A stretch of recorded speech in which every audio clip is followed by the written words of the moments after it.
Buenos Aires, norte del Cauca, bienvenido. Entonces, iniciamos, compañero. Sí, señor, iniciemos. Bueno, buenas noches a todos, buenas tardes, noches ya a todos los que en este momento ya han llegado a la tertulia número 38. La cuarentena humana es la plataforma de aterrizaje virtual de un combo de conocidos, amigos y compañeros que por los años 2012 se reunían informalmente en Casa Caldas, en horas de la tarde-noche, para conversar, informarse, compartir y disentir de iniciativas, noticias, conocimientos y opiniones de manera agradable y relajada, de temas variados, de política, de deporte, de ciencia, de filosofía, entre otros. Hoy esta cuarentena humana se transformó entonces por temas de COVID-19 en una tertulia virtual. Hemos querido continuar con este proceso y con invitados muy especiales con conocimientos muy importantes para mejorar pues y acrecentar nuestro diario día en el tema del tema del conocimiento. Tenemos unas reglas muy básicas, que es que todos los participantes deben tener silenciado el micrófono y la cámara para permitir una mejor cobertura y una mejor claridad en la exposición. Cuando el expositor termina su presentación, entonces se abren las preguntas. Cada participante, quien desee preguntar, tiene 30 segundos. A continuación, tenemos institucionalizado el tema de una nota muy especial de los líderes asesinados, que lo hace nuestra compañera Olga Salazar. Olguita tiene la palabra. Muchas gracias, Alejandro. Muy buenas noches para todos y todas. Como es de costumbre, este es un espacio y un momento donde le hacemos un reconocimiento a nuestros líderes sociales asesinados en el departamento del Cauca. Pero antes de hablar de las personas que han sido asesinadas, hoy queremos hacerle un reconocimiento y un homenaje a un joven líder estudiantil que es conocido de esta cuarentena y de nuestros afectos, a Gabriel Rosero, quien el día de ayer sufrió lesiones por el SMAT en el departamento de Pasto y en este momento se encuentra hospitalizado luchando para no perder uno de sus ojos. Queremos hacerle un reconocimiento a su liderazgo, a su tesón y al trabajo que viene haciendo en los procesos sociales. Ya para comenzar también queremos hacerle un reconocimiento a Emiliano Troches Yonda, quien fue asesinado el 10 de agosto del 2018. Era un líder indígena del norte del Cauca, había sido gobernador del resguardo de su comunidad y consejero de la CIM. Fue asesinado en el Guadualito, en Santander de Quilichao. Igualmente, queremos hacer un reconocimiento a Uriel Rodríguez, quien fue asesinado el 7 de agosto del 2018. Hacía parte de la Asociación de Trabajadores Campesinos de Cajibío, era defensor de derechos humanos y fue asesinado en el Carmelo, municipio de Cajibío, Cauca. Igualmente, queremos hacerle un homenaje a Ives Trujillo, asesinado el 7 de julio del 2018, era un líder, quien fue secuestrado en su territorio. Era integrante de la Coordinación Nacional de Organizaciones y Comunidades Independientes, vocero de la Asociación de Víctimas del Hacer del siglo XXI en el Cauca. Y también igualmente queremos hacer por último el reconocimiento a Luis Heraldo Fernández, quien fue asesinado el 28 de junio del 2018 en la vereda Loma Gruesa del municipio de Caloto. Fue dirigente indígena, se dirigía hacia el resguardo de huellas cuando fue asesinado, coordinó el movimiento juvenil en su vereda y era reconocido por su trabajo comunitario en esta zona, para que no queden en un simple nombre y no los olvidemos. Muchas gracias, Alejandro. Gracias, Olguita. La nota de paz está a cargo en el día de hoy del compañero Pablo Manrique. Buenas noches a todos y todas los que nos acompañan en esta tertulia número 38. Les voy a leer una poesía sobre la paz. La paz es amar, la paz es ayudar, la paz es felicidad y todos la podemos alcanzar. La paz no es insultar, la paz no es pegar, de todo ello nos tenemos que olvidar. La paz hay que buscar, la paz hay que alcanzar y todos juntos la podemos lograr. De Sergio Cordero. Muchas gracias.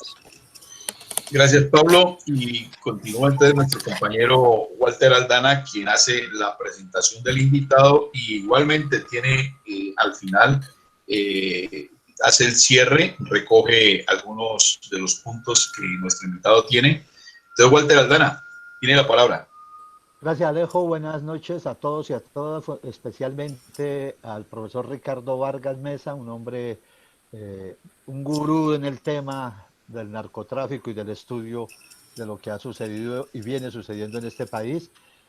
Profe, permítame solo en un segundo decir que también estamos tristes en el departamento del Cauca por la partida de un gran líder, el doctor Julio César Payán de la Roche, que la Universidad Nacional en Bogotá le reconoció su capacidad y su conocimiento en el tema de la terapia neural y junto con otro importante galeno de la ciudad establecieron una cátedra en medicina en Bogotá. El doctor Julio César Payán de la Roche fue un hombre del M19, un hombre de radio también, que generaba bastante opinión en el departamento del Cauca. Ahora sí, permítame, el profesor Ricardo Vargas Mesa es un sociólogo que estudió la maestría en Filosofía Social de la Universidad Nacional de Colombia. Es autor, entre otros textos, de Fumigación y Conflicto, Política Antidrogas, y de legitimación del Estado en Colombia, Tercer Mundo, PNI y Acción Andina, diciembre de 1999. También Conflicto Armado y Desarrollo Alternativo de Acción Andina, Colombia, junio del 2003, Bogotá, Narcotráfico, Guerra y Política Antidrogas, Desarrollo Alternativo en Colombia y Participación Social, propuestas hacia un cambio de estrategia.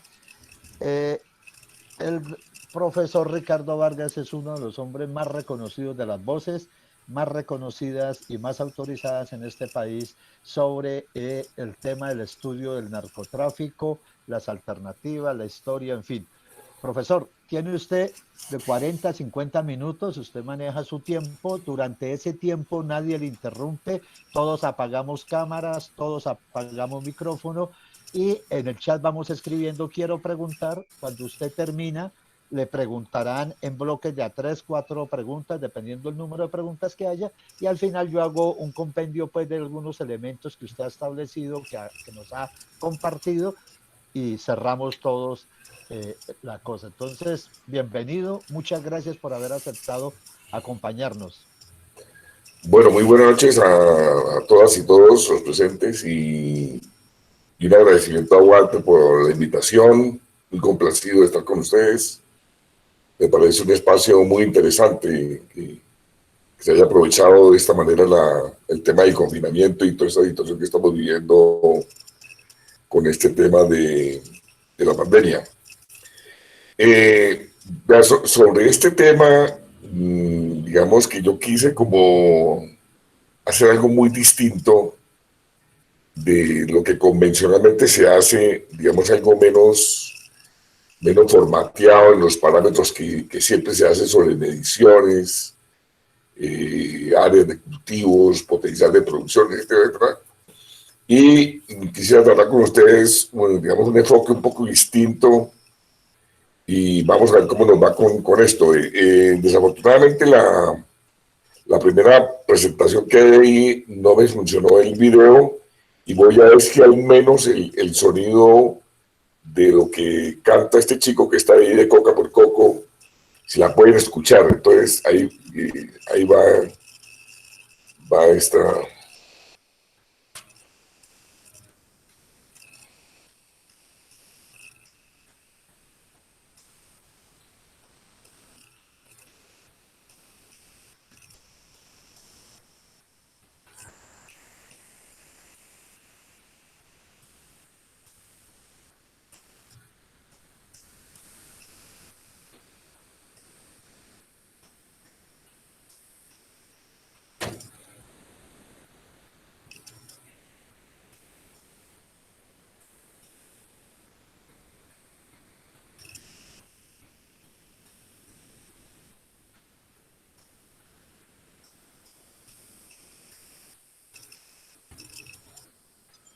No le estamos escuchando. No. No. Ah, qué pena. Eso. Ahí ya. Sí se escucha. Escuchen bien. Se pusieron a talar todo el bosque para un producto nuevo sembrar. Se olvidaron de plantar papa china, chontaduro, yuca y la pepepat. Y trajeron gente de otros lugares para que los vinieran a asesorar. Hoy en lugar de coco se cosecha coca, en lugar de amores hay enemistad, en lugar de guachuco se come basuco, y en lugar de guarapo marihuana dan. Y como consecuencia de sus malos cambios, en nuestro paraíso se acabó la paz. Y como consecuencia de sus malos cambios, en nuestro paraíso se acabó la paz.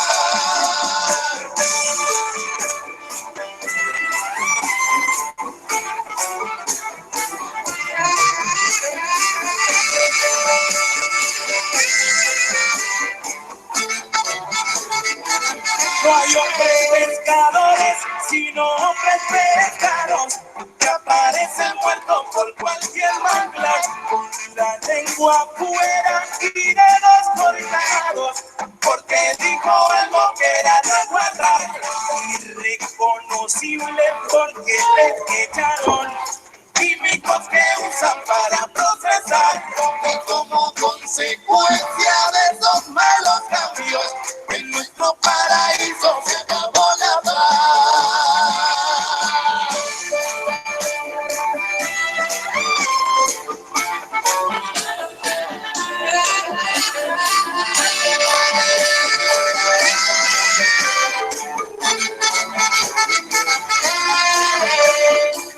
En vez de chontaduro, marihuana dan.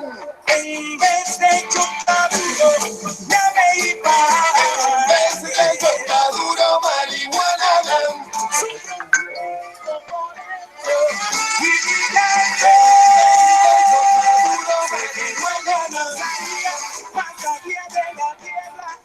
¿Listo?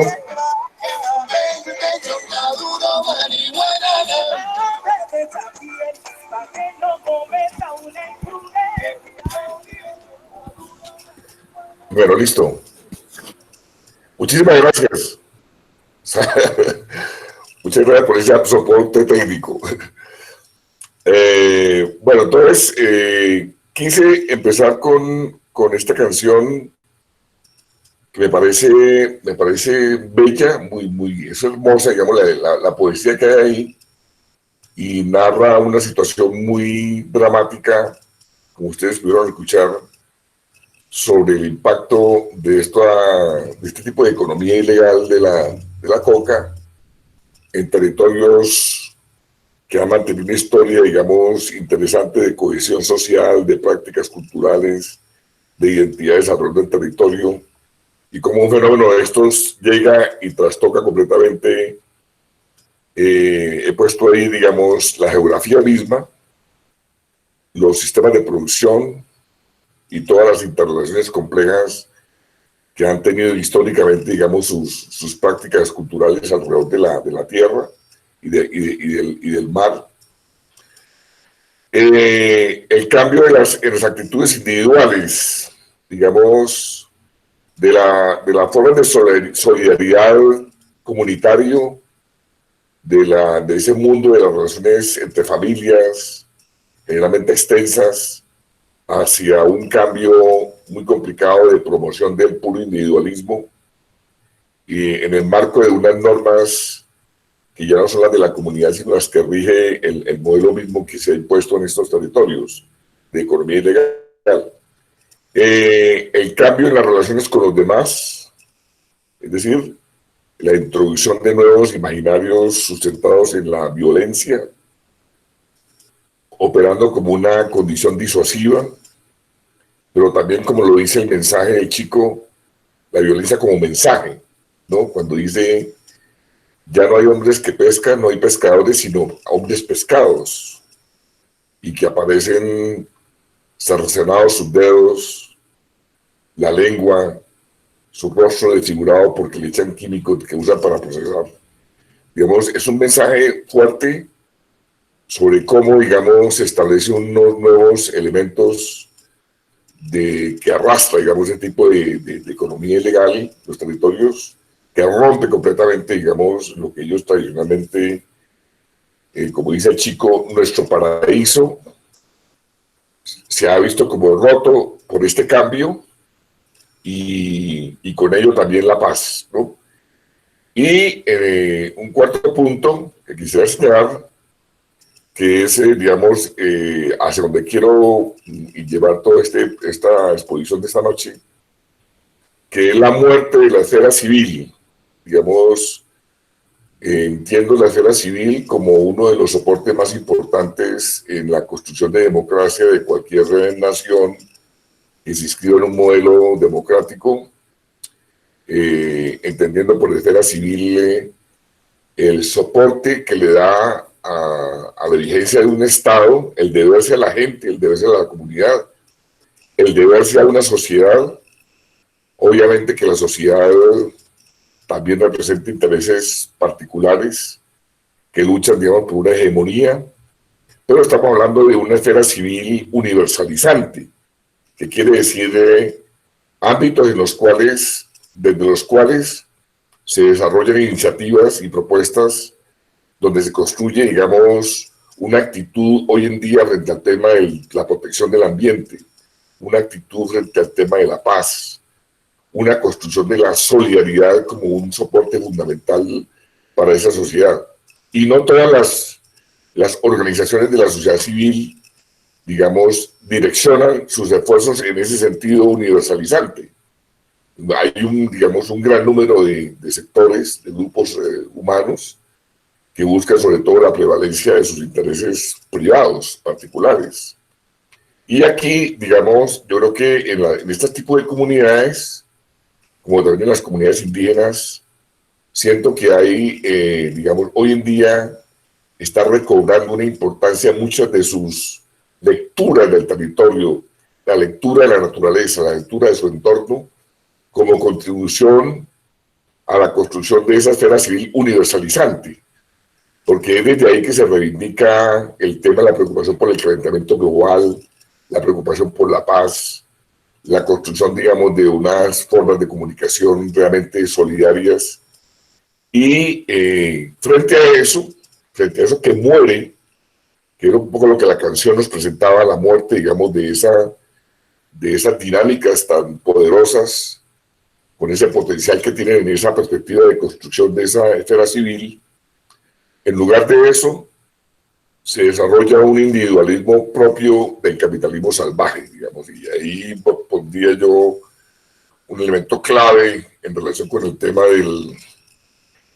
del narcotráfico y de las economías ilegales, en el sentido de que es la expresión, digamos, del desarrollo de un modelo, de una de las expresiones del capitalismo, sobre todo en la fase más expansiva, en relación con la necesidad de acumulación, en la necesidad de incidir como sea en un mercado, la necesidad de ser un gran consumidor, etcétera, etcétera. Ese capitalismo salvaje que inclusive ya le muerde la cola al neoliberalismo, ¿cierto? Digamos, creo que es otro concepto que quisiera diferenciarlo, de que inclusive el capitalismo salvaje que arrastra este tipo de economía y otras depredadoras, llega a un punto en el cual rompe reglas de juego, rompe, digamos, mínimos que el mismo funcionamiento del desarrollo capitalista necesita para poder, digamos, hacer su vigencia, hacer su prevalencia. Y creo que en ese tipo de capitalismo es un arrasamiento digamos, de los valores clásicos liberales, del reconocimiento al Estado de Derecho, del reconocimiento a la impersonalidad de la ley, a la vigencia, digamos, de una separación de poderes. Digamos que todo eso está, digamos, incorporado en esta nueva cultura que arrastra este capitalismo salvaje y que toma cuerpo sobre todo en el desarrollo de este tipo de economías ilegales. Entonces, a ver, pasemos.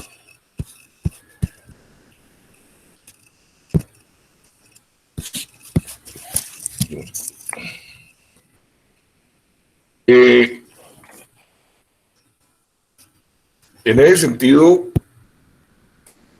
diríamos que lo que hay son unas prácticas mafiosas que inciden e impregnan la esfera civil, cambiando radicalmente la escena social. Digamos, ese sería como un segundo elemento que quisiera señalar acá. Y lo que hemos señalado antes, la afectación de las organizaciones y su eje alrededor de la solidaridad, de cómo, digamos, los imaginarios individuales y colectivos son ahora mediados por un proceso de acumulación violento y por nuevos patrones de consumo, que son arrasadores, digamos. Hay cambios muy bruscos, que no es solamente lo que narra el chico, que es lo más crudo, digamos, del impacto en este tipo de zonas, sino que también arrasa, digamos, con digamos, unos mínimos de sostenibilidad misma del entorno y se vuelve una cosa arrasadora del mismo, sin importar, digamos, que se lleve por delante en ese sentido. La afirmación del machismo, la compraventa de la vida e incremento de la violencia social, digamos, es un factor que está ahí también atravesando estas prácticas que tipifica el capitalismo salvaje. Se crean nuevos órdenes sociales, ahora mediados por la violencia o la amenaza de su uso. Y ahí evocamos lo que fue la omertá mafiosa, en este dicho siciliano que dice que quien es sordo, ciego y mudo, vive 100 años en paz. Que es también un poco digamos, el tipo de expresiones que estamos viviendo hoy y que mucha gente estamos desconcertados cuando la violencia empieza a mandar mensajes que todavía no logramos descifrar, ¿no? De arrasar con un grupo de jóvenes que están reunidos alrededor de la fiesta y entrar, digamos, en un territorio y asesinar, no importa cuántos caigan de una manera indiscriminada. La manera como se empieza a delimitar la vigencia de estos tipos de estructuras en los territorios.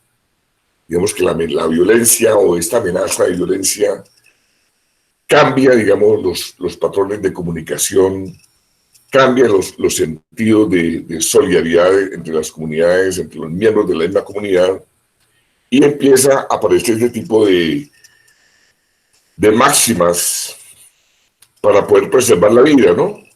Quien es sordo, ciego y mudo, vive 100 años en paz. Es un dicho, pues, del siglo XIX, comienzos del siglo XX, de Sicilia, en la cual, digamos, muchas de las cosas que estamos observando hoy se pueden también, digamos, situar en ese contexto de cómo fue que se configuró la dinámica mafiosa en el sur de Italia. Esa dinámica mafiosa es de larga duración, digamos, eso no se hace de pocos años. Estamos hablando de una incubación de un fenómeno que tiene sus raíces alrededor de 1850, 1860 en Italia, y que demora un tiempo fuerte en configurarse hasta que, digamos, ya sale a flote y empieza a desarrollar un poder impresionante, un poder nuevo, un poder distinto, un fenómeno social nuevo, digamos, en ese sentido. Y creo que hay que tener muy en cuenta ese tipo de procesos de mediana y larga duración para entender muchas de las cosas que estamos pasando hoy en día en el país. Cambios profundos, incluso en los referentes culturales, el folclore, lo artístico, ¿cierto? Digamos, en muchos sitios, en la época de intervención paramilitar, por ejemplo, se obligaba a las comunidades a abandonar su música y se imponía, digamos, por ejemplo, el vallenato como una cosa obligatoria en los sitios de diversión que eran, digamos, estaban bajo el control de este tipo de fuerzas. Entonces, en todo esto, diría yo, para un poco finiquitar la parte, digamos, de los impactos a estos niveles de producción, comienzos, digamos, de toda la dinámica de cómo se está moviendo, digamos, esta mercancía que empieza a crearse y a moverse. Yo diría entonces que no es el tema del cultivo, ¿no? No es el cultivo de coca como suelen bombardearnos a diario en medios de comunicación. Es el complejo entramado de producción, procesamiento, mercados de materia prima, insumos, sobornos, acopios, rutas. Todo este fenómeno complejo es lo que transforma los territorios. Es decir, nos están vendiendo la idea muy a diario en las formas de comunicación masivas del cultivo de coca como la quintesencia del narcotráfico, ¿no? Y queda por fuera todo este resto de elementos que, a mi modo de ver, son fundamentales para poder entender el tipo de transformación que se ve en el territorio. Es decir, no es simplemente el tema de cultivar, sino el solo hecho de que se instale en una ruta, el solo hecho de que un punto clave hacia el mar sea considerado estratégico para el acopio de cocaína o de cualquier otra sustancia para exportar, el tráfico mismo de insumos, todo eso son elementos que ese tipo de economías necesitan de una forma violenta de control territorial y de una forma de imposición y transformación de todo lo que hemos visto antes sobre referentes de vigencia, digamos, de las comunidades y sus tradiciones culturales en un territorio. Y nos vamos a otro punto, que nos salimos ya un poco de esa dimensión inicial de lo que es el fenómeno de la producción, de lo que es la primera fase de procesamiento, y diríamos que también incluso los dineros incautados de origen oscuro o se devuelven a sus ilegales dueños o se saquean. Digamos, aquí ya ponemos un elemento, digamos, que está jugando de otro nivel del problema, sobre el cual queremos entrar un poquito más en referencia enseguida. Cuando señalamos el tema de prácticas mafiosas, queremos llamar la atención sobre la necesidad de hacer un análisis crítico de cómo solemos usar de una manera muy deportiva el concepto de mafia, que es un concepto muy complejo, pero que la gente o los medios y muchos, digamos, en nuestra vida cotidiana, solemos asociar mafia a cualquier confabulación, ¿no? Me parece que es importante, y esta presentación pues busca señalar un poco ese punto como clave, busca rescatar el máximo de rigor en el tema, ¿no? En el tema de qué es lo mafioso, y porque si no tenemos claro eso, no podemos, digamos, acercarnos a una lectura mucho más clara de qué es lo que está pasando en el país hoy, ¿no? Y en eso hay una cosa que suele hacerse con mucha reiteración, y es confundir mafia con crimen organizado, ¿no? Y hemos colocado ahí en mayúsculas esa máxima de que toda mafia es crimen organizado, pero no todo el crimen organizado es mafioso, lo cual, digamos, nos pone, digamos, en un primer tamiz para poder hacer un uso más riguroso del concepto. Generalmente se asocia lo mafioso al hecho de dedicarse al narcotráfico, y eso no es suficiente. O sea, dedicados al narcotráfico puede haber muchas organizaciones, empresas ilegales, y sin embargo no configurar en sí mismo la complejidad de lo mafioso, que es un poco lo que quiero que entremos en este otro nivel. Estamos ascendiendo de unas transformaciones en los niveles iniciales de la producción, en estas zonas que nos contaba el chico del Pacífico, de lo que estaba sucediendo, y estamos metiéndonos ya en otro nivel. Estamos, digamos, rayando otras dimensiones del problema, que es para mí lo más importante. Y ahí traigo también una cita clave de Henry Hess, que es un estudioso, y digamos, hay una cantidad de estudiosos del fenómeno mafioso que están siendo relegados, y para mí ahí están las claves para entender y rescatar un tratamiento más riguroso del concepto. Y él dice, mafia no es ninguna organización, ninguna sociedad secreta, sino un método. Y que me parece que ese punto es muy importante para los propósitos que tenemos en este diálogo de esta noche. Y en ese sentido, también, digamos, rescatamos elementos de la historia de la configuración mafiosa de Italia, en donde inclusive la época en que España controló Sicilia y todo el sur, un aspecto que más, digamos, generó ese control fue la generalización de la desconfianza, ¿no? Y ese fue un factor clave como fenómeno cultural en la configuración de lo mafioso, digamos, en toda esta complejidad de elementos para que uno pueda ver cómo es que emerge un fenómeno de estos.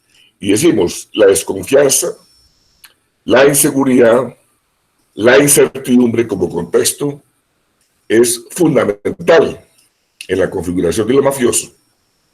En un mundo política y económicamente poco fiable, pero con espacios para la movilidad social, es clave ese punto, lo de la movilidad social, porque la mafia no emerge en zonas que escasamente sobreviven, que uno no sabe cómo de milagro, sino en zonas que tienen un potencial dentro del cual es factible el tema de la movilización social y donde el poder del favor prevalece sobre la justicia y el mérito.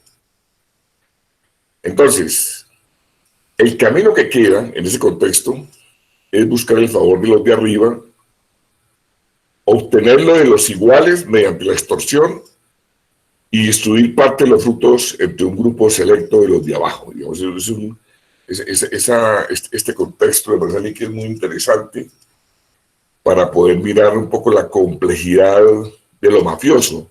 O sea, hay unas condiciones sociohistóricas, culturales, unas dinámicas claves para poder explicarse por qué emerge en un contexto de estos. Entonces el mafioso no surge como ese criminal corriente, ¿no? En Sicilia se veía como los hombres capaces de hacer cumplir por medios privados esa justicia pública era, digamos, el mafioso. Una justicia que estaba mediada por su erosión, la desconfianza, que es un poco donde estamos nosotros hoy, ¿cierto?, en este país. ¿Dónde se concreta lo mafioso? En el monopolio sobre el mayor número posible de recursos en un territorio dado. Por eso el concepto de cosa nostra quiere decir la cosa es nuestra, no de ustedes. Es un postulado excluyente. Es para un núcleo, es para un grupo. En esto, en la configuración de ese monopolio, se usa la protección, que es, ahí retomamos lo que plantea Gambetta, que aporta, digamos, bastante al concepto en esa parte de la violencia, el uso de una violencia privada contra amenazas ciertas o creadas. En el caso colombiano, hay un giro de la violencia privada hacia la privatización de la fuerza pública. Este último punto es muy complejo y es la manera como yo estoy leyendo el tema del actual comportamiento que se está dando a nivel de tanto de Fuerzas Armadas como de policía. Y es el resultado de un trabajo hacia adentro de muchos años, yo creo que son por lo menos 20 años, que se está haciendo un trabajo sistemático que ha logrado impregnar, digamos, gran parte de la estructura interna de estos organismos que tienen la forma de ser la concreción del monopolio de la fuerza del Estado, pero en el caso nuestro se está dando un proceso de un uso privatizado, digamos, de esas fuerzas. Y ese para mí es un elemento fundamental en la comprensión de la actual situación. Dejo ese punto ahí porque lo podemos desarrollar en el diálogo. Traigo a cuento un texto de Reinaldo Espitaleta, que escribe El Espectador, de cómo también cómo se dispara, digamos, este tipo de prácticas mafiosas impregnan al conjunto de la sociedad. O sea, no es el tema de que lo mafioso es reductible a un grupo dedicado a actividades ilegales, a los que están untados de narcotráfico, a los que están untados de economías ilegales, explotación minera, u otro tipo de actividades, trata, prostitución internacional, etc. No. Recojo el texto porque ahí, digamos, pude ver que él capta bien cómo este problema impregna el conjunto de la sociedad y dice, voy a leerlo, de los blacamanes, vendedores de específicos y prometedores del oro y el moro, se pasó sin solución de continuidad a la adoración por el mal gusto, a las cuatrimotos de vereda, a la repartición sin asco de coimas y gabelas para cambiar articulitos constitucionales, a la denominada cultura mafiosa. La misma de usted, hay un ruido, la misma de usted no sabe quién soy yo, la del enriquecimiento rápido, acomodar un lugar, la de aniquilar al otro para acceder al poder y la de las fascinaciones por lujos y consumos a ultranza, y hasta ponerse tetas y nalgas de artificio. De los vendedores de milagros como el blacamán García Marquiano, nos trasladamos a la presencia del patrón, al que hay que adorar, aplaudir, no contradecir y endiosar. Y así, ricos y pobres prendieron incienso a la chabacanidad y la ordinariez. Hubo tiempo para las bambas, los enlucimientos, la joyería extravagante y la resolución de cualquier incidente menor a punta de bala. Y otros días para exhibición de la vulgaridad en sus más deshonrosas presentaciones. Las carangas resucitadas se rompieron en la política y las condecoraciones oficiales, y el todo vale se erigió como un lema moral. El mafioso llegó a los altares, se despaturró en los salones de clubes exclusivos, penetró en las esferas de élites blanqueadas, el dinero, el rey del bailongo, obtuvo nuevos roles en el concierto social y había que conseguirlo como fuera. Se traficó con influencias, notarías, puestos públicos, y cuando alguno no accedía a los chantajes o las juntadas, entonces se le sacaba del camino. De un momento a otro, la promoción inusitada de la trampa, la falsificación, el facilismo, la ley del menor esfuerzo, en fin, se constituyeron en mecanismos para el ascenso socioeconómico, el arribismo en su expresión más pútrida y sin cortapisas. La cultura mafiosa alteró los sentidos y el cerebro. Se manifestó en pequeños y grandes conglomerados y sigue tan campante en los métodos politiqueros, en el clientelismo, en las maneras de estafar al ciudadano, en los discursos demagógicos, está en los modos de ser del policía y del delincuente. Igualó por lo bajo a presuntos estadistas y dueños de emporios financieros. Estableció en la barriada, en la empresa, en la calle, aquella sin razón de quien no está conmigo, está contra mí. Y así, con la aplicación de la fuerza, saca de circulación a los que no están de acuerdo. El narcotráfico, además de mercados ilegales, de establecer una cultura de la violencia, de empañetar nuevos ricos, lo irrigó todo lo contaminó. Bueno, esa me parece una síntesis muy interesante de que el problema no es del catalogado como narco, como dedicado a negocios ilícitos, sino que el problema es del conjunto de la sociedad colombiana, y creo que hoy en día gran parte de nuestra crisis tiene que ver con eso que aquí está descrito, de una situación muy grave de impacto en toda la sociedad civil colombiana, que para mí el problema fundamental es que este tipo de prácticas, así como está puesta ahí en este texto, destruye la esfera civil solidaria de que hablamos antes, que es un requisito, una condición para la construcción de democracia en cualquier país que se inscriba en este modelo de gobierno.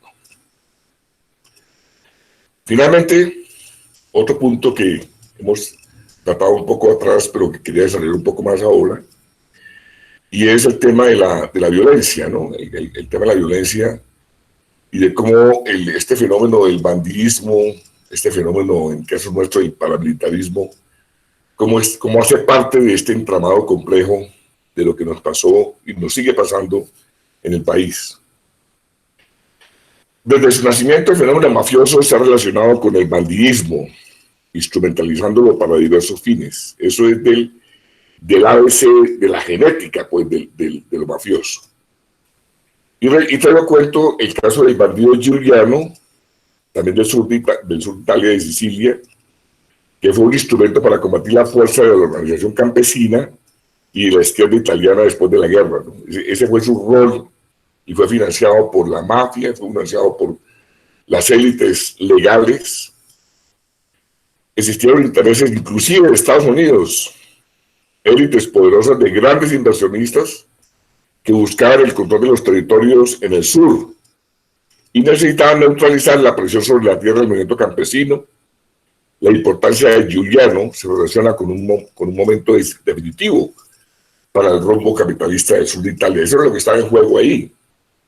Y por eso inclusive voces nacionalistas que estaban inclusive en la misma democracia cristiana fueron asesinadas, que por ejemplo ponían cortapisas a que se entregara parte de la explotación minera a multinacionales de Estados Unidos, ¿no? Digamos, en esto hay una información muy interesante de el contexto mismo, digamos, ese entorno complejo que no es simplemente un problema de una localidad, no es un problema del sur de Italia, sino que es de la geopolítica internacional. Eso es muy importante tenerlo en cuenta para analizar este fenómeno. ¿Y en Colombia qué pasó? Desde la época de la violencia, el bandidismo es central en el despojo de la tierra, muy cercano al proceso del sur de Italia. Digamos, ese es el punto de partida que lo relaciona directamente con lo mafioso de Italia, ¿no? Lo que pasó en el uso del bandidismo para el despojo de tierra en los años 50. Esa relación se reedita, pero con mucha más capacidad por la magnitud de la presencia de dinero del narcotráfico que se lava en tierras, que financió ejércitos poderosos para el negocio, para el despojo y la acumulación de la propiedad en una alianza siniestra entre dinero del narcotráfico, poderes regionales, organismos de seguridad y élites emergentes, que son las visionarias, las que visionan el entramado que dará mucho poder político y consolidación de los modelos de acumulación. El poder de esta élite llega hasta hacerse dirigente, estamos ahí, estamos justo en ese punto. En relación con el bloque del poder, para usar un término gramsciano, al punto que las fracciones burguesas, financieras, terratenientes y en parte industriales, así como el capital transnacional, se pliegan y se asocian con esa élite. El tema de la fuerza, constante histórica en la vigencia mafiosa, había que resolverlo, y se hace a través de un gran poder de influencia en el interior de las Fuerzas Armadas y de Policía.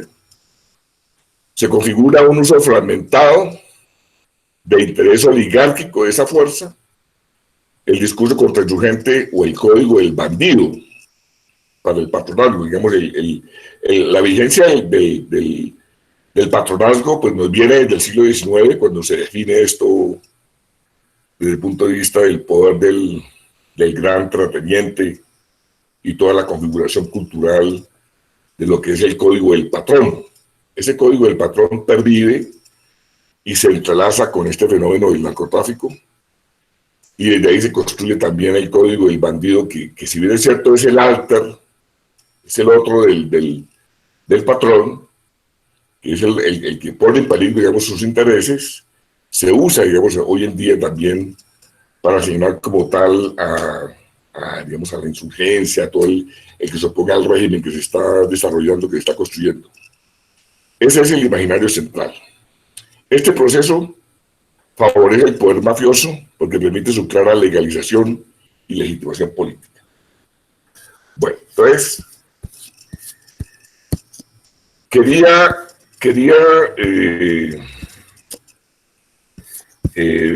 poner estos elementos conceptuales para hacer un giro en la mirada del tema del narcotráfico y las economías ilegales. Digamos que en las maneras de presentar el fenómeno,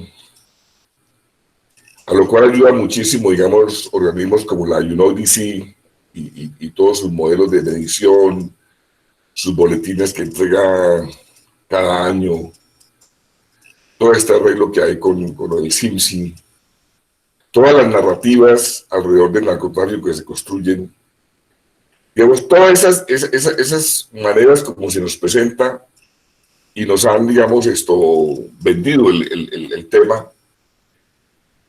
Lo que yo quiero es hacer una ruptura frente a todo eso, presentando, digamos, un giro en cuál es el núcleo del problema. Y para mí el núcleo del problema es este. Son las transformaciones de orden sociocultural, son las transformaciones en el poder político, lo que se está dando en el interior de las Fuerzas Armadas, el uso, digamos, del paramilitarismo y la fuerza, o del neoparamilitarismo para la continuidad y defensa de estos procesos, y todo se deriva de unas transformaciones estructurales que podemos, digamos, seguirlas históricamente, como lo he dicho, desde la época de la violencia, pero se viene ahora con una dinámica mucho más fuerte por todo lo que pasó, digamos, se puede decir que después de la muerte de Pablo Escobar hacia hoy, este tipo de transformación que ha hecho el narcotráfico y las economías ilegales y quienes dominan en eso, hace una reconfiguración de toda la sociedad colombiana, digamos. Ese es el punto. Yo pienso que si no se aborda desde acá el tema, me parece muy difícil hablar de salidas. Digamos, estamos muy acostumbrados a pensar que las salidas son así como, vaya, vamos a hacer una nueva ley de regulación, por ejemplo, de la coca. Pero aún con una ley de regulación que sería bienvenida, todos estos problemas ya los tenemos acá y no los vamos a resolver con un problema de regulación de la coca porque están ya creados estas prácticas culturales, estas dinámicas, y se necesita, digamos, una reformulación en la manera de aprender, digamos, el núcleo del problema, y nos han metido en la cabeza de que el problema es reducción de áreas de cultivos usando diferentes instrumentos, que sea la erradicación manual forzosa, que sea la discusión sobre la fumigación, que inclusive se llegue al colmo de poner los indicadores de la tal sustitución de cultivos en función de la reducción de áreas, ¿cierto? O sea, yo pienso que cuando a la sociedad colombiana la meten ahí, la están perdiendo completamente del eje del problema, que mi modo del eje del problema es pues señalarlo, sobre cómo la realidad nuestra se ha transformado y está en pleno desarrollo.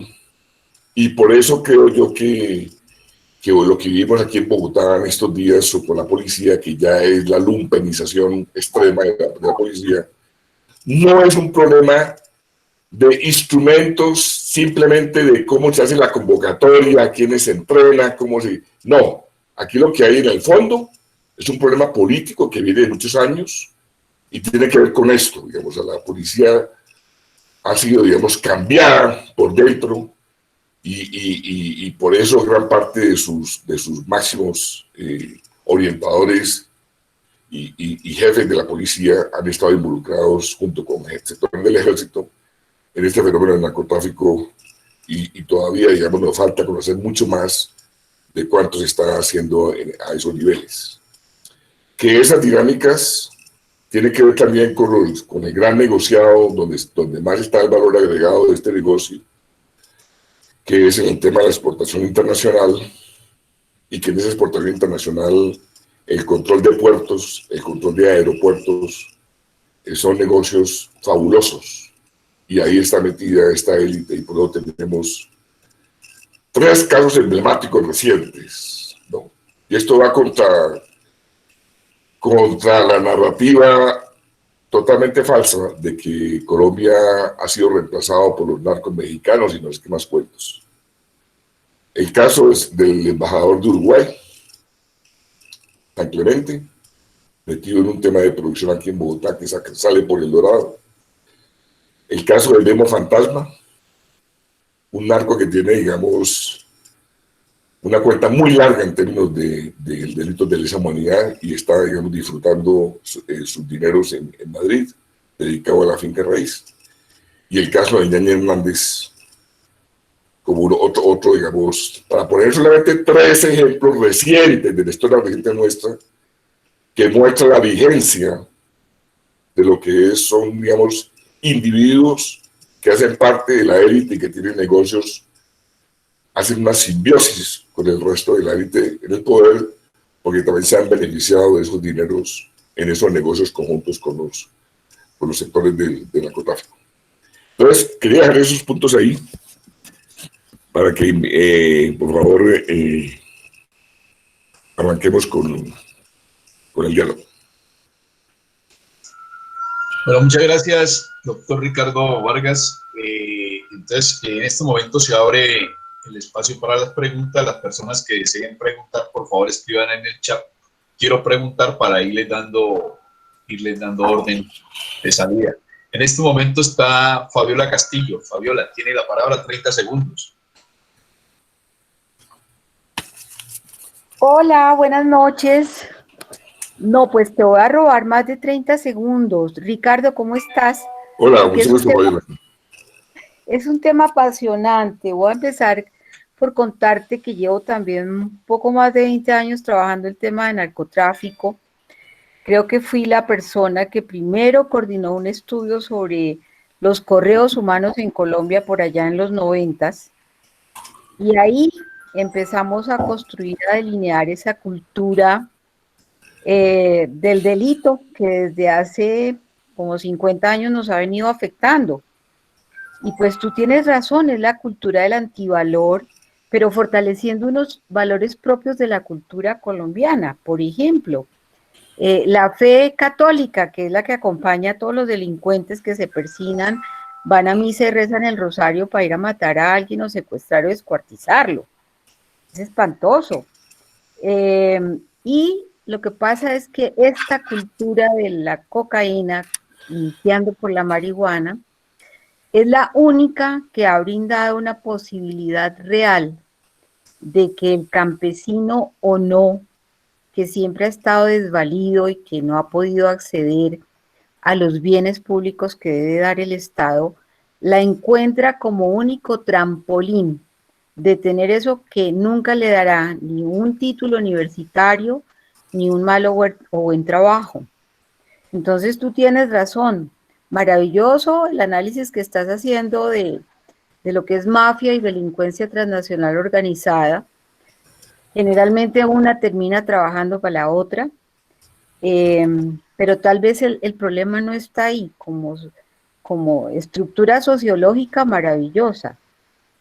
Pero en realidad, ¿qué es lo que tenemos que hacer para que esa cantidad de jóvenes que se están uniendo a este delito, que no les importan las mujeres, los niños, las mamás, los ancianos, decidan optar por ese mundo en lugar por aquel mundo donde construyes una familia y vives tranquilamente? Y en ese escenario te preguntaría qué tan de acuerdo estás con el proyecto de ley que presentó Feliciano Valencia y el otro senador Marulanda, para que el Estado tenga el monopolio de la recolección y transformación de la coca, bien sea en psicoactivos o no.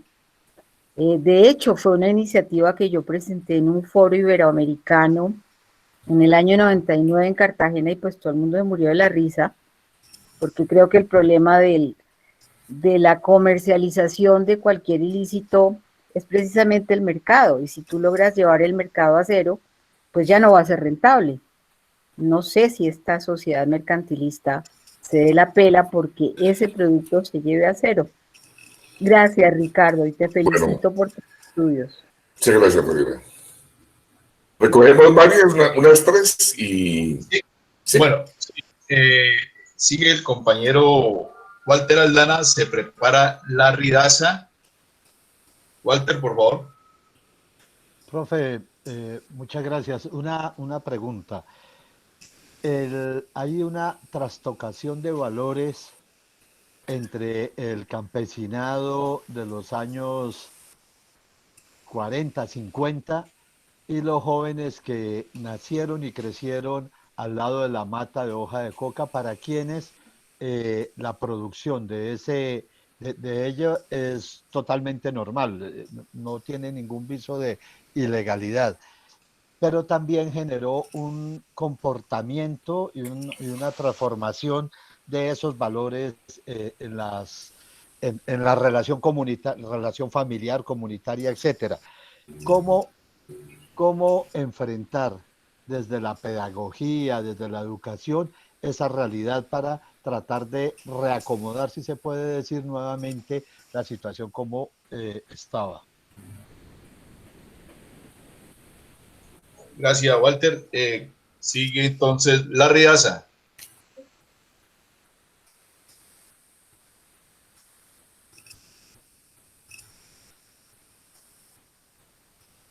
Larry, entonces, mientras Larry se alista, voy a leerle una pregunta que hace Mariela Muñoz.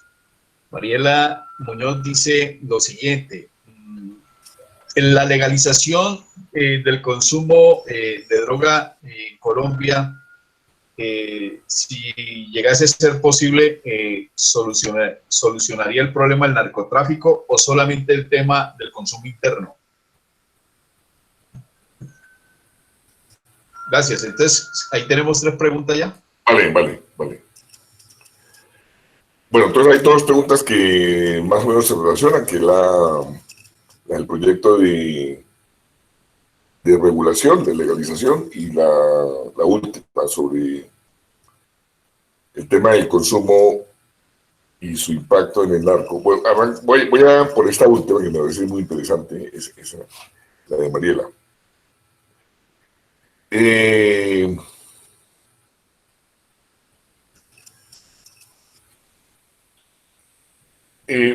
Bueno, en Colombia las estadísticas sobre consumo en general son de muy mala calidad, ¿no? Digamos, y son muy tardías, no hay una, digamos, una medición buena que dé cuenta de las tendencias, una aproximación más clara de las tendencias sobre el tema del consumo. Sabemos muy poco de lo que está pasando, por ejemplo, en zonas rurales, en municipios, digamos, pequeños. Eso casi nunca se mide a esos niveles. Hay algunas encuestas sobre consumo en secundaria, en universidades, pero todas son muy parciales. Y ese es un limitante para el tema de medición del consumo. Me parece importante, cuando se habla de esto del consumo o se habla de drogas, es muy complicado hablar de consumo en general o de drogas en general. Es importante precisar a qué droga nos estamos refiriendo.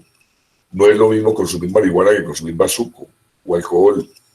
Y cada una de estas formas de consumo o cada una de estas sustancias pues tiene sus prácticas, tiene sus mecanismos de consumo, sus mercados, etc.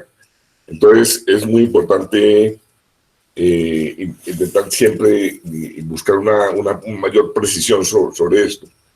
Y, como digamos, esa última pregunta, pues supongo que sobre todo se refiere al tema de la cocaína. Hay una cosa muy paradójica en el caso colombiano, y es que Colombia, siendo el principal país productor del mundo, con más de 1.000 toneladas por lo menos de potencial productivo, no somos de lejos, en relación con el contexto latinoamericano, el país más consumidor, ni el incremento que se ha dado de áreas recientes tiene que ver con un tema de mercado interno. Desafortunadamente, sobre esto también se hacen narrativas. Las narrativas son como verdades que crean ciertas personas e instancias con poder y se la venden a la sociedad a través de los medios de comunicación. En el caso de Colombia, la narrativa es esta. Colombia, digamos, ha venido produciendo una gran cantidad de cocaína, ha sobrepasado históricamente los estándares que tenía. El incremento de los cultivos de coca es una muestra, digamos, de eso. Y al mismo tiempo, Colombia está incrementando la incautación de sustancias por encima de las 400 toneladas al año. Es el país del mundo que más incauta. Y se le mete también el hecho de decir que hemos extraditado los narcos que ha pedido Estados Unidos. Y por tanto, lo que ha sucedido son dos fenómenos. Por un lado, el narco en ese sentido ha perdido poder y por tanto ha llegado la mafia mexicana a Colombia a controlar el negocio, dice mucha gente eso. Y de otro lado, como no pueden sacarla por el gran poder que hay de incautación, han decidido abrir mercados en el país. Es una narrativa muy coherente, pero absolutamente falsa toda, desde el comienzo hasta el fin, ¿no? Digamos, es eso. Nosotros, digamos, en el contexto latinoamericano, ocupamos como un quinto lugar después de Uruguay, Argentina, Chile, digamos, del Cono Sur, Brasil, en consumo de cocaína. Digamos que en Colombia no ha habido una situación epidémica, a pesar de que hay una oferta, y esto rompe, digamos, unos mitos construidos por UNODC, de que si hay una gran producción en un país, ergo, hay una gran demanda. Eso, digamos, aquí no ha pasado. Entonces, con esa narrativa, lo que se ha hecho es construir un imaginario que sirve muchísimo al narco colombiano. Digamos, el gran favorecido de esa narrativa es el narcotraficante colombiano, que, digamos, en mi modo de ver, el auge reciente del narco colombiano, este crecimiento de áreas de cultivos, tiene que ver con la gran ofensiva que ha hecho de atender una demanda internacional en auge. El narco colombiano envía hacia Estados Unidos, si mucho, con estadísticas de la ONDCP, que es la Oficina de la Casa Blanca sobre Drogas. Estados Unidos representa cerca del 35% de lo que envía Colombia en cuanto a disponibilidad de cocaína. El resto, o sea, el 65% restante, ¿cuáles son los mercados? Se está enviando hacia el sur de Sudamérica, digamos, hay un fuerte incremento de consumo en estos países que he señalado. El mercado de Europa Occidental sigue en gran auge. El mercado de Australia, África, Asia, digamos, ha abierto un mercado en Asia, también que combina, digamos, conjuga trata y exportación de cocaína. Ese mercado lo abrió un grupo de digamos, una empresa ilegal instalada en Pereira y que, digamos, tiene el control de ese mercado allá. Entonces, toda esa gente, los que están sacando por Brasil gran parte del tonelaje, toda la gente que está, digamos, desarrollando nuevas dinámicas de apertura de estos mercados, sale favorecida con el cuento del reemplazo de los mexicanos a los colombianos, porque todo el mundo cree que lo que aquí se produce va para Estados Unidos. Entonces, nos han vendido a diario ese cuento, o lo que también le conviene a Estados Unidos, esa narrativa, porque con eso te mantiene, digamos, unas relaciones narcotizadas y mantiene una presión sobre Colombia en materia de seguridad. Entonces, en la pregunta, En relación con el narco, yo diría que el consumo interno de cocaína en Colombia es menor. El problema mayor es el bazuco, sí. Ese sí es un problema, digamos, complicado. Y que hasta ahora, digamos, en mi modo de ver, ha sido muy mal atendido. Y el país ha estado en mora de desarrollar alternativas al consumo del bazuco. Al menos formas de amortiguar, digamos, esos estados de ansiedad, ese estrés, a través, digamos, de lo que intentó, pero no lo hizo la alcaldía de Petro, que si bien es cierto desarrolló un proceso, digamos, interesante de reducción de daños, sobre todo de atención médica, toda la cantidad de problemas que tienen los consumidores de bazuco, de hígado, de pulmones, de quemaduras, todo eso lo atendían en los centros estos de atención que creó la alcaldía de Petro, pero ya el tema del tratamiento como tal, ya el tema de la sustitución como tal del bazuco, eso quedó a mitad de camino y eso no se hizo. Y el país ahí está, digamos, mal en cuanto a eso. Entonces, el gran mercado, el gran sentido que tiene digamos, la producción en Colombia es el mercado internacional, ¿cierto? Ese es, digamos, el gran negocio. Pero está siendo, digamos, muy camuflado con este tipo de narrativas que les comento. Y en ese sentido, la propuesta del doctor Marulanda y Feliciano sobre la regulación. Yo soy un poco ortodoxo con el tema de regulación. Ortodoxo en el sentido de que, en primer lugar, este es un fenómeno transnacional. Y me parece difícil que una economía transnacional como la coca, de la cual Colombia, digamos, arranca desde acá lo que es la producción y procesamiento y exportación, pueda un país solo desarrollar una iniciativa de estas. O sea, me parece a mí que en el contexto de las relaciones internacionales, en relación con cocaína y cocaína, me parece difícil. O sea, lo veo.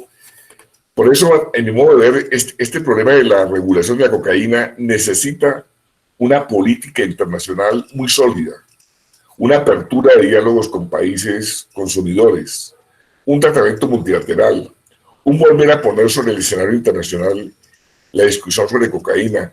Lo está sobre marihuana y ha tenido un éxito tremendo. Y ya hay, digamos, unos soportes que son las grandes transnacionales que ya se han hecho a la distribución internacional tanto de la marihuana, digamos, para usos medicinales, que le abrió un cambio de percepción en muchos lugares del mundo al tema de la marihuana. Pero eso no ocurre con la cocaína. Con la cocaína hay todavía la percepción de peligrosidad y hay la desconfianza y hay todo esto. Y si no se hace un trabajo a ese nivel internacional, que me parece a mí que le faltó hacer a Juan Manuel Santos, que en Cartagena dijo que estaba, pues, de acuerdo con que hubiera un replanteamiento, pero no hizo mayor cosa en relación con la política internacional, salvo algunos eventos, algunos trabajos de diplomacia con algunos países. Se necesita, digamos, una iniciativa muy fuerte de poner el tema en ese contexto. En segundo lugar, creo que a mí me llegó el proyecto antes de ser presentado para mirarlo y la verdad nunca he creído en el tema de la compra de la producción interna, porque me parece que es una figura un poco ingenua, esto de comprar la producción, ¿no? Y olvida de que Colombia sigue siendo un país que tiene una demanda internacional muy fuerte de materia prima y de cocaína. Y así, digamos, si hiciese una estructura de control para la venta de esa coca, pues habrá un margen grandísimo que se dedique a la ilegalidad, porque el precio interesante está en el mercado internacional.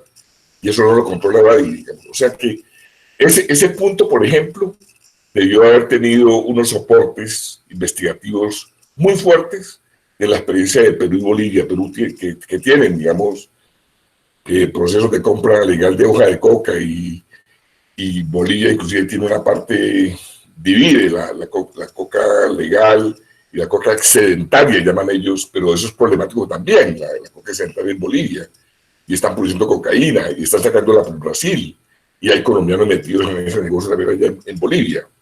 Entonces, lo que yo digo es, digamos, uno puede tener la mejor intención del mundo, y chévere que haya, y yo soy muy amigo del senador Marulanda, y es una persona seria, lo respeto mucho, pero me parece a mí que la cosa es mucho más exigente en términos de la preparación. O sea, yo diría que una preparación de una propuesta de regulación es muy exigente en términos, digamos, de conocimiento de cada fase y blindar, porque los enemigos de una propuesta de estas son grandes, blindar cada aspecto de estos para poder salir adelante en una propuesta, una iniciativa de este orden.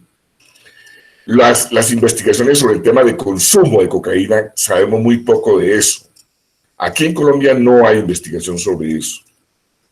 No hay apoyos del Estado con recursos para que las universidades públicas, por ejemplo, desarrollen, digamos, exhaustivamente ese aspecto. Se está dando un proceso de investigación muy serio en Estados Unidos, de universidades, de centros de investigación médica, gente muy interesante, independiente, que ya entra en el detalle, que es lo que necesitamos, ¿no? Es decir, ya ellos han logrado mostrar, por ejemplo, que con base en sus cifras, uno, y yo lo he escrito ya, uno puede mostrar que no hay una relación de interdependencia entre Colombia y Estados Unidos. Las nuevas cifras que ellos trabajan muestran que no hay problemas de crisis hospitalaria por consumo de cocaína, que la letalidad del consumo de cocaína pura y solamente cocaína ha bajado históricamente, ha bajado. La letalidad es cuando se liga cocaína con opiáceos, cocaína con heroína, digamos, ahí sí es fatal la cosa. Y entonces uno puede ver, con base en esos estudios de médicos de Estados Unidos, que el problema de Estados Unidos es otro, ¿no? El problema de ellos es los opiáceos y por tanto, como política internacional, uno podría perfectamente tener, hay la evidencia que muestra que el crecimiento de la producción colombiana no tiene nada que ver con los problemas de salud pública que hoy en día tiene Estados Unidos sobre el consumo. Digamos, hay más, si se tratase de esa responsabilidad internacional, hay muchísima más responsabilidad de México y de India y de China. México porque es el que está haciendo el gran negocio con las anfetaminas, con la heroína que producen allá, que siguen consumiendo en Estados Unidos, que la han mejorado, y sobre todo con el fentanilo, que es el tremendo negocio. Entonces los narcos mexicanos son los que están enriqueciendo como nunca por ese tipo de control que tienen de esas sustancias. No es por la cocaína, es por esas sustancias lo que ha permitido el empoderamiento de ellos, y eso tiene que ver con un problema allá en la frontera y allá en México. Sin embargo, Estados Unidos con México se cuida de no tratarlo como trata Colombia, siendo que Colombia no tiene una responsabilidad en el problema de salud pública de Estados Unidos. Eso es muy interesante. Entonces ahí lo que hay es otro tipo de interés. Entonces, en general, me parece que de corazón diría, hay que buscar formas de regulación, sí, pero encontrar una propuesta realmente seria implica un trabajo de hormiga, con paciencia y con diálogo con los investigadores de Estados Unidos sobre consumo, que tienen cosas muy interesantes sobre eso de cocaína, que nosotros no conocemos mayor cosa de cocaína y su consumo y sus implicaciones y quiénes son y todos los efectos. Eso no lo tenemos aquí en Colombia. Si un proyecto de ley no tiene un respaldo de ese orden, yo no creo que pueda, digamos, salir de avante, porque se necesita también en la parte de producción. Ajá, ¿queremos comprar la coca? Bueno, estudiemos qué pasó en Perú y Bolivia. ¿Les ha ido bien? ¿Ha funcionado? ¿Qué problemas tienen? Y no simplemente lanzar la cosa así de decir, vamos a comprar la cosecha cada año de hoja de coca. A mí eso no me dice absolutamente nada, digamos, o sea, como iniciativa, y yo se lo dije privadamente a ellos. no me convence esa iniciativa de ley y porque necesita un proceso preparatorio, necesita financiación, necesita mucha investigación para que a la hora de que salgamos al público podamos responderle a la persona, al desprevenido y al malintencionado que me va a atacar el problema de la regulación. Y yo le saco estadística y le saco demostraciones médicas y le saco, digamos, el soporte de la evidencia para neutralizar esos ataques que se hacen más desde una prevención y desde unos intereses políticos, ¿cierto? Digamos, en relación a este tipo de fenómenos. Entonces, esa es mi postura sobre el tema. Y finalmente el punto sobre el tema de los jóvenes hoy. A ver, yo creo que buscar una vuelta a los años 40, 50, me parece que eso es imposible. O sea, culturalmente es imposible, porque ha habido mucha agua bajo los puentes desde los años 40, 50 a hoy. Estamos en un contexto, digamos, de tremenda globalización, de libre mercado, de acuerdos comerciales que han impactado muchísimo el sector agrario. Los patrones de consumo de los años 40 del campo con respecto a la ciudad, pues hoy en día, de todas maneras, eso hay un cambio radical que es imposible, digamos, no decir vamos a formarlos para que echen para atrás y vuelvan a ser los buenos hijos del campo que teníamos en los años 50. No, yo creo que yo lo buscaría por otro lado, digamos, el punto, ¿no? Digamos, y es un tema, o sea, por ejemplo, la canción con la cual arrancamos esto, que es producida por unos jóvenes, ahí hay en ciernes, en cada letra de esa canción, hay un potencial para que decir, hablemos de eso, y lo está diciendo un joven, o sea, no es un viejo diciéndole a los jóvenes, no, un joven hablando de su territorio. ¿Cuál es el costo que tiene esto, no? Es decir, sí, uno entiende que un Estado que ha sido, digamos, excluyente, marginalizador, arrasador con todas estas regiones, que ha excluido históricamente a la sociedad campesina, pues obvio que esta economía es una alternativa, pero tiene un costo. Y este chico pone el costo ahí. Miren, pensemos en esto. Entonces, me parece que sí hay de dónde pensar en procesos, digamos, de diálogo, de análisis, sobre el costo que tiene esos procesos, pero no puede hacerse al margen de otras dinámicas que van simultáneamente con un esfuerzo, digamos, de formación de los jóvenes. A mí me parece que la lucha por desarrollar un proceso juvenil al margen de el acceso a educación, el acceso a salud, el tema de la seguridad, el tema de la protección de la gente, el tema de la corrupción. Digamos, hay una cantidad de factores que hay que poner también simultáneamente. Me parece que solo una estrategia pedagógica como tal, pues no sería capaz, si no es también un trabajo que tenemos que hacer a otros niveles. Entonces, el problema no es, yo diría que el problema no es de los jóvenes que están insertos en ese tipo de entornos de producción ilegal. El problema también es de aquí, de la ciudad de Bogotá, de 8 millones de habitantes. Ahí también está el problema de los jóvenes. Jóvenes que no tienen futuro, que han sido excluidos, que no tienen posibilidades de acceder a la universidad y se vuelven, en fin, otras alternativas distintas. Entonces, el problema es del conjunto de la sociedad colombiana. Creo que un poco la presentación que hice apunta hacia eso. Por eso ascendí en las horas de producción, y esto es una problemática compleja que nos muestra el joven cantor. Ascendí hacia otros niveles. El problema es de toda la sociedad colombiana. O sea, el peligro es para todos los jóvenes. Es también una juventud como la que se movilizó en Bogotá y en otras ciudades, que reclama acceso a educación, que reclama acceso a salud, que reclama, digamos, respeto por su futuro.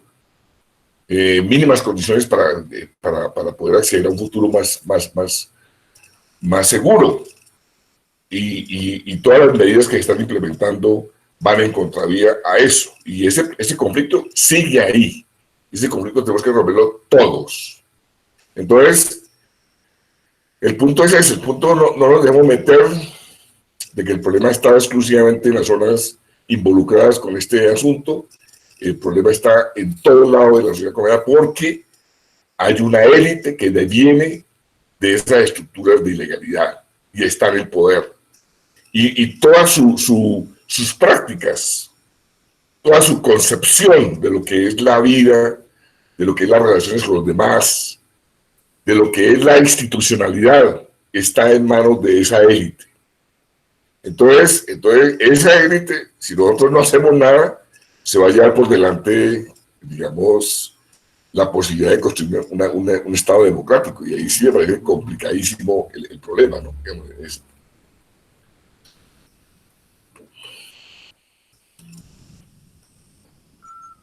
Bueno, gracias. Tenemos 3 preguntas más. Entonces, el compañero Gustavo Herrera y se prepara Pablo Manrique. Voy a leer la pregunta de Fabio Mariño, que tiene mal el audio. Dice: profesor Ricardo, gracias por su excelente presentación. Al decir usted que esta violencia está mandando un mensaje aún sin entender, ¿cree usted que el favorecimiento que esa violencia genera es parte del sistema económico y del gobierno que nos rige? Tiene la palabra ahora el compañero Gustavo Herrera.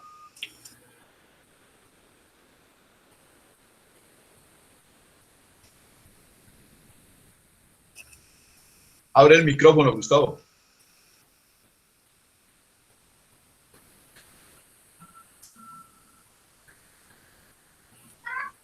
Entonces, Alejandro, sí, Alejandro, muchas gracias a ti, muchas gracias al compañero expositor. Buenas noches a todos. La cuestión, yo pienso que uno en el tema del narcotráfico puede irse por muchas ramas, ¿me entiende?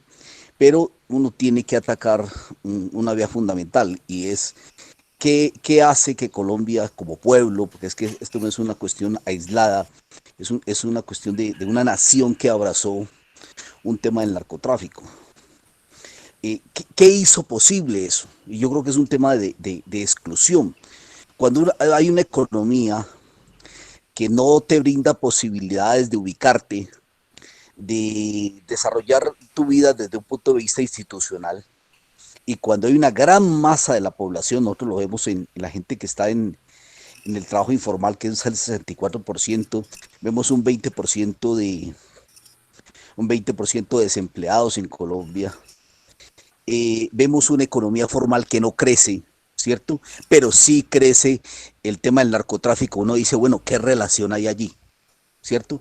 Y yo creo que la victoria del narcotráfico es porque es una economía incluyente, porque le abrió las compuertas a una gran cantidad de gente que dentro de la economía formal no encontró un espacio. Yo pienso que ahí está la gran pregunta. O sea, si nosotros queremos combatir de verdad el narcotráfico, tenemos que ampliar nuestra economía, pero desde un punto de vista formal. Yo pienso que nadie nace y crece para ser ni recolector de hojo de coca, ni traficante, ni para estar dentro de las diferentes escalas. Pienso que la gente nace para hacer una vida dentro de las instituciones, y si hay un Estado tan paquidérmico, que por ejemplo su economía formal no crece hace 20 años realmente, está lanzando su población a asumir este tipo de avatares del narcotráfico cuando no encuentran su posición dentro de una economía formal. Entonces yo pienso que esa es la pregunta. ¿Qué pasará cuando un día nosotros hagamos una reforma agraria, cierto? Tengamos la posibilidad de incidir dentro de la gran masa que hoy no encuentran un espacio dentro de una economía formal, y de esa manera podamos incidir en esa masa hoy está radical. Gracias, compañeros. Gracias. Compañero Pablo Manrique tiene la palabra. Bueno, buenas noches. Yo quería manifestar o, digamos, preguntar que hay unos esfuerzos como en el corregimiento de Lerma, en el municipio de Bolívar, que han buscado una alternativa al uso ilícito de la hoja de coca. Pero pues indudablemente esas alternativas a nivel económico pues no representan utilidades suficientes para mejorar la calidad de vida de las personas que la juegan por evidenciar esos usos. Entonces, la pregunta es qué decirle a las personas o cómo involucrarlas en procesos de sustitución de cultivo, entendiendo que muchas de estas zonas no están incluidas, quedaron fuera de los PET. Gracias. Y leo una pregunta que me hace por acá el doctor José Vicente Erazo, que es la siguiente. Él dice, se han roto los equilibrios con la violencia que ha resurgido nuevamente en el Pacífico colombiano, se han roto los equilibrios entre los eslabones del proceso de narcotráfico, porque cuando estaba la FARC y cuando estaba, digamos, los otros eslabones, como que había una paz tácita entre ellos. Muchas gracias. Ahí quedan ya todas las cuatro preguntas. Bueno,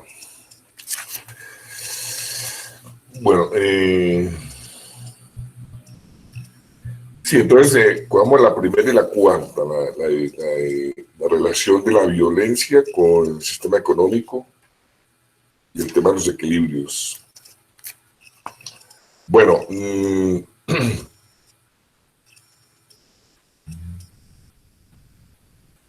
me parece clave la primera pregunta porque digamos, casi siempre en los medios de comunicación, cuando se trata de este tipo de violencia que golpea duro, sobre todo al suroccidente de Colombia, se asocia con la presencia de cultivos. Y es una narrativa muy simplista, ¿no? Es decir, está el cultivo, luego entonces están los grupos que están interesados en controlarlo y entonces entran ahí a matar a la gente.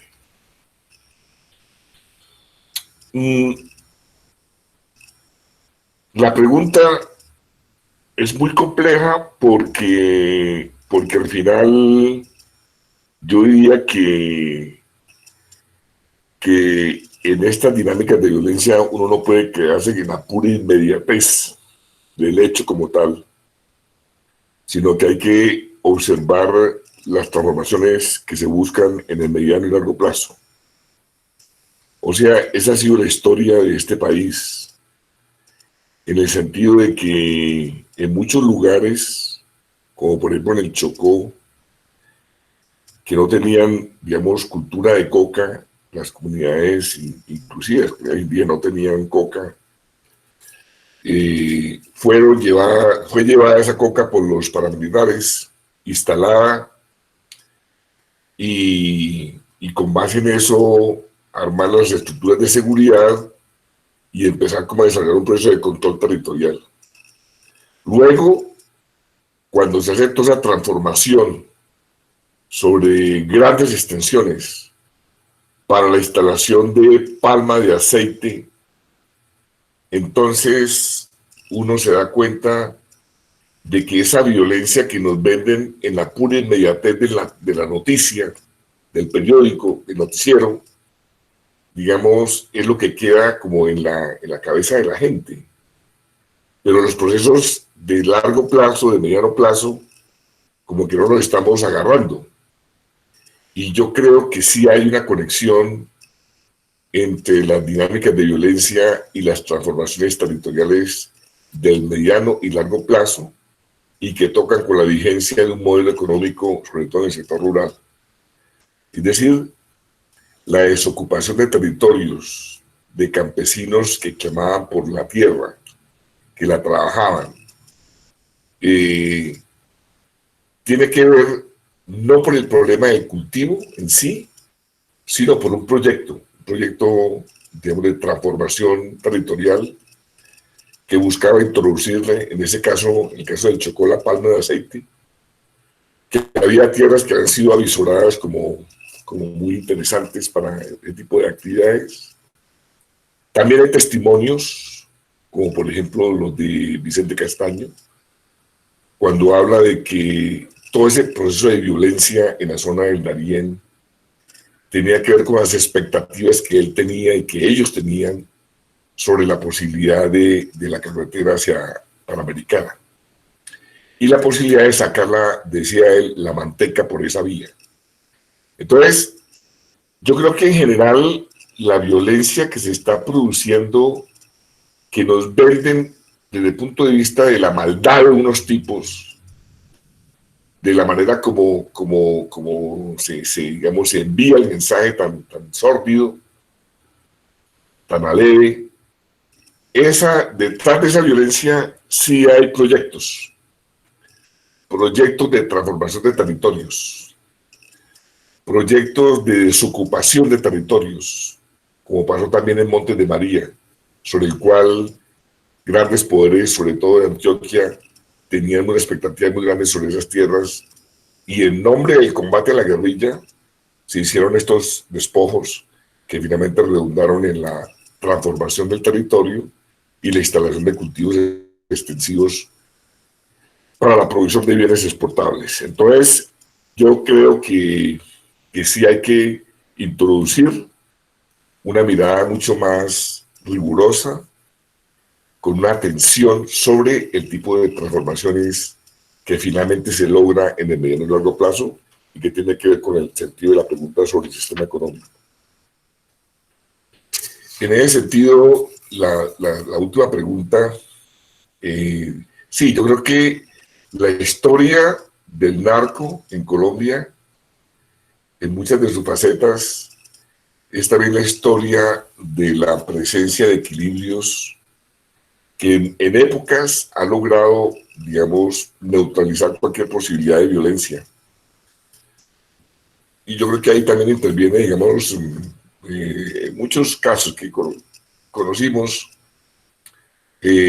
como, digamos, la policía, las Fuerzas Armadas, entraban dentro de unos equilibrios, en el sentido de permitir que una dinámica del negocio fluyera. Eso lo vimos allá en Córdoba, en la cordillera. Lo vimos en Miraflores, en el Guaviare. Lo vimos en muchos sitios, ¿no? Digamos, en donde, digamos, la dinámica del equilibrio operó y la violencia emerge cuando se daña el equilibrio, cuando se rompe. Y la retirada de la FARC, sin duda que fue un factor de ruptura de un equilibrio por la vigencia que tenían muchas de esas estructuras en el control de territorios. Entonces, yo estoy de acuerdo con esa manera de leer gran parte de la violencia que se está desarrollando en estas zonas. Todavía, digamos, es incierto a qué intereses responden esas estructuras que tienen la apariencia de estar como sueltas, como que ejercen una violencia ciega, pero yo creo que nada de eso está ciego. Yo creo que eso sí tiene unos propósitos, así la apariencia del mensaje nos cause, digamos, una incertidumbre de decir, ¿esto qué es? ¿No? Entonces dice uno, esto es absurdo. No, yo no creo que sea absurdo, eso tiene una racionalidad de control territorial que se piensa inclusive más allá del cultivo de coca, ¿no? Que es lo que pasa en la práctica. Si no aprendemos de la historia reciente, eso es lo que ha pasado. O sea, este no es un problema coyuntural de la violencia por la coca, sino es un problema que hay que poner el ojo al territorio, el que devienen cambios, y para eso hay libretos, y para eso hay élites interesadas que tienen expectativas en algunos territorios, que luego entran comprando tierras baratas, porque se hace insoportable la vida en una zona y la gente tiene que venderlo por lo único que tiene, que es la tierra. Y de esa manera se ha desarrollado un proceso de acumulación inmenso en Colombia. Ha sido un dispositivo que vino operando desde la época de los años 40 y 50 en Colombia. Entonces yo pienso que a estas dinámicas hay que ponerle la lente también de qué libreto está detrás de unas transformaciones que todavía no estamos viendo, porque todo se explica, entre comillas, por el cultivo de coca. Y esa narrativa no es válida. No es válida, digamos, esa narrativa es incoherente y no tiene digamos, un asidero de evidencia para decir que el problema radica exclusivamente en ese hecho. Hay que ponerle el ojo al tipo de transformaciones que se da en el mediano y largo plazo. Lo de Colombia y por qué pasó aquí esto, ¿no? Digamos, sí, la pregunta creo que es más una explicación. La pregunta se responde por parte de Gustavo y yo la comparto, y en el sentido de que el narco es una economía, digamos, en el corto plazo es incluyente. Pero ojo que ahí también hay una trampa. Es incluyente en términos de la posibilidad de un ingreso inmediato. En muchas zonas donde había cultivos, una gran producción, por ejemplo, yo conocí bastante lo que es el medio y bajo Caguán. En las zonas urbanas, Cartagena de Cheira, por ejemplo, el empleo que generaba la informalidad, que movía esa economía de la coca, era mayor que los empleos directos. El narco tiene un gran poder de arrastrar unas dinámicas de informalidad fuertes. Gran parte de lo que se vende en las calles en Bogotá, en Cali, en Barranquilla, en quien sea, es lavado del narcotráfico, ¿no? El lavado de activos. Digamos, hay una gran cantidad de mercancías generalmente inútiles, pero que se consumen bastante, que son el resultado del lavado del narcotráfico, porque el contrabando sigue siendo uno de los factores más importantes del lavado de activos, y esto trasciende sobre los volúmenes de informalidad. En Bogotá, hasta antes de la pandemia, la informalidad oscilaba entre el 48 y el 53%. Es una cosa monstruosa, y lo vimos en el país, ¿no? No digamos en Cúcuta, en la frontera. Es decir, son procesos fuertes que dinamizan el narcotráfico. Y en ese sentido, si lo observamos desde ahí, podríamos aceptar de que es una oportunidad para que mucha gente tenga ingreso. Y ojo, no estoy reduciendo solamente el tema del raspachín, al tema del cultivador, sino mire cómo hay mucha más gente, inclusive a nivel de las ciudades, que tiene algún ingreso gracias al narco. La informalidad de las grandes ciudades la mueve el narco en volúmenes grandes. Para que levantemos un poco la vista y veamos que el fenómeno no se reduce exclusivamente a estos territorios. Y claro, en los antecedentes, en Colombia, el tema del contrabando y la famosa boom de la marihuana son dos hechos históricos que en general los estudiosos del tema aceptan como antecedentes, ¿no? Digamos, en ambos son antecedentes importantes. Pero todo eso confluye en lo que Gustavo anotaba, ¿no? Es decir, es un país excluyente, un país que no le da oportunidades a la gente, un país que tiene una de las élites más concentradoras del ingreso del mundo comparado con otros países de África, o qué sé yo. Entonces, es natural que en un contexto de esos peleche una economía ilegal que ofrece posibilidades de movilidad social. Y esa movilidad social pues se pelea mucho más cuando ya es la posibilidad de participar del negocio por dentro, que es un poco toda la historia de los narcos que eran, digamos, gente de origen humilde, que manejaban un camión o qué sé yo, como empleados, etcétera, y al final resultan con tremendo acumulación de dinero. O sea que el narco sí ha sido históricamente en Colombia un elemento de ascenso social, que es una de las condiciones que veíamos en el caso en la presentación, en el caso de Italia, ¿no? Siempre la mafia pelechaba en donde había posibilidades de movilidad social, no de la cosa era, digamos, simplemente de pobreza absoluta por todos lados. No, ahí no hay nada que pelearse. Entonces, en ese sentido, me parece a mí que está bien el puesto el punto. Y finalmente, lo de Polo, lo de Lerma.